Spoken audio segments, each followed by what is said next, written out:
Hey guys, welcome to our Devlog series, development blog series, whatever you want to call it.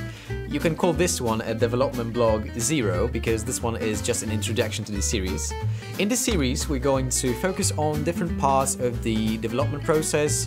We're gonna talk about a lot of things. Design, community related stuff, artistic stuff, maybe even some programming. You will learn a lot if you follow us. But yeah, so probably we're gonna have like one devlog a month, so stay tuned.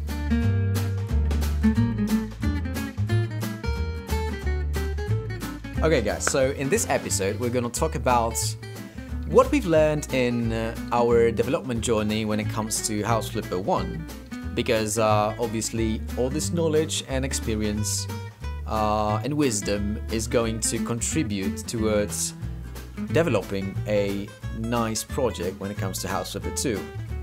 Hey Flippers, my name is Rumian and I'm the head of social media at Frozen District, so basically my job is to gather your feedback and create memes, post them on social medias and so on. So they asked me what's the most important thing I've learned from working on House Flipper 1. And I don't know, I'm just here to say that interacting with millions of players worldwide is just extremely difficult, you know? So you cannot please everyone. Everyone has different needs, different opinions, different expectations that you have to meet. So good community manager actually realizes that he cannot please everyone. On the other hand, a great community manager still tries to do so, even though he knows he will fail miserably. You know, like, it's important to just try, and I'm here to say that with House Flipper 2, Frozen District will definitely be trying to do their best to gather your feedback, to implement your ideas into the game, and so on. Hi, I'm Simli. I do narrative design and writing for House Flipper and House Flipper 2. At the beginning there wasn't really a bigger plan for writing. Every job was made separately just to accommodate what mechanics, what quest will be in every level. They weren't really seen as a series or something that should connect in between. So later we realized that we can make like a background that would set them in one coherent world. We also realized that having a story behind the flipping is something nice, of course, and gives a context to what players do in the game. We really didn't have a chance to check the quality of translations, really. Players made us aware of some problems with the translations.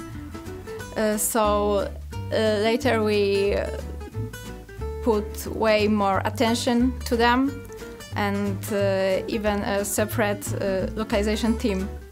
So when we started working on the first part of House Flipper, we didn't think that it would be such a big project, and it started quite small, on a small budget, with I guess just 3 programmers.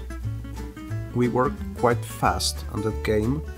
Working that way, you don't get a solid foundations, but you get a game on time and on budget, but not the solid foundations that would be needed to sustain the development for the next couple of years. So we've got a lot of technological debt, and some of that is virtually unpayable, and we just have to start over.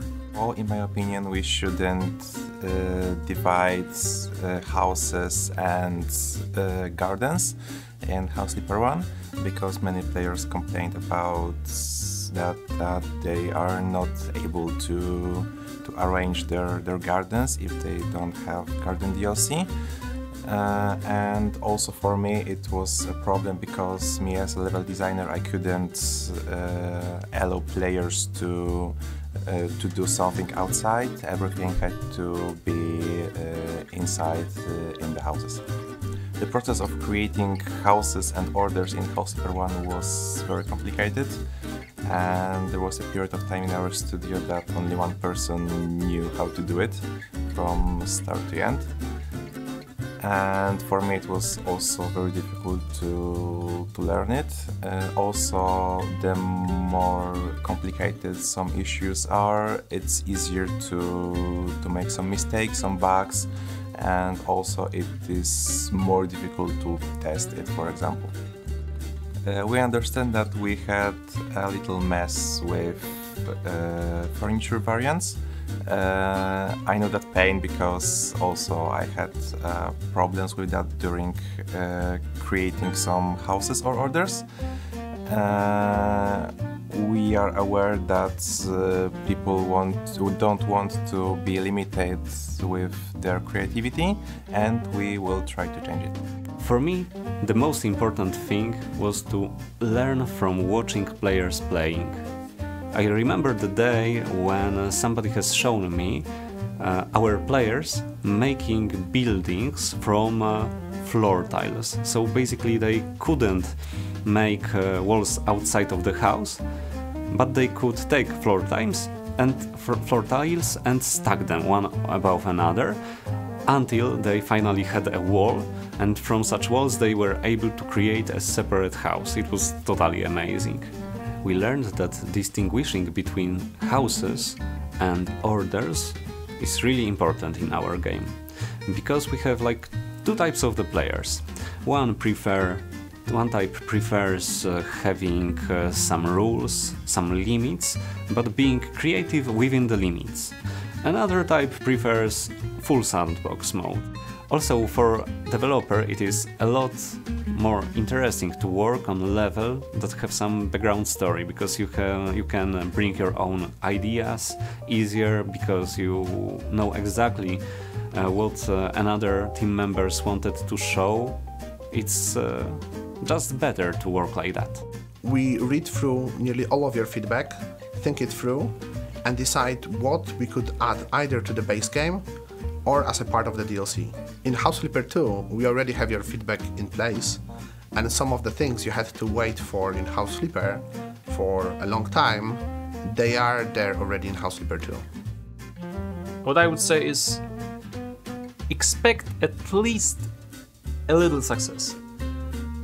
And if you make a game in a year and a half, you have to fix it later. If you design the game for only mouse and keyboard inputs, then you will suffer trying to make it work on controllers. And even if you designed it for keyboards only, apparently other layouts than QWERTY do exist, and it's nice to know that from the start. Guess what happens when you do not introduce any limits in a game, when the player can spawn items everywhere, and every item takes some memory. Guess what happens when you introduce DLCs that add even more items? Adding custom pictures is a nice feature on PC. And remember that you have to save them as well. If you didn't have enough space on the hard disk, guess what? You could lose your save. What I learned is that there is a huge variety in any gaming community, really. So people who like the same game can be extremely different, and they can like very different things in the same game. So this is a big lesson, because this means that you cannot make everyone perfectly happy all of the time. What you can do though is be transparent and open about your development decisions, because of course there are going to be players who dislike your decisions when it comes to implementing features or mechanics or just choosing a development path that they might not like, but everyone always really appreciates transparency. That's a big one for us, and this is seriously something I've learned, and this actually goes back to my gaming years when I wasn't involved in community management, and back when I was just still only a gamer. I felt like I always appreciated to be involved in the development processes of a game I liked, so that's a big thing.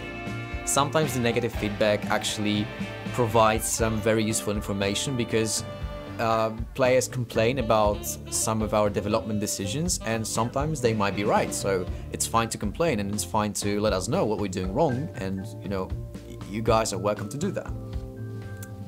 To close things off, I wanted to thank you all for being here with us now when we start talking a little bit more about House Flipper 2. What you can expect from us in the future is some very deep, insightful development vlogs. There are going to be a lot of details included, so stay tuned. And what else can I say? I think with House Flipper 2 we really want you to be with us so we can kind of experience the whole development process together. So thank you guys.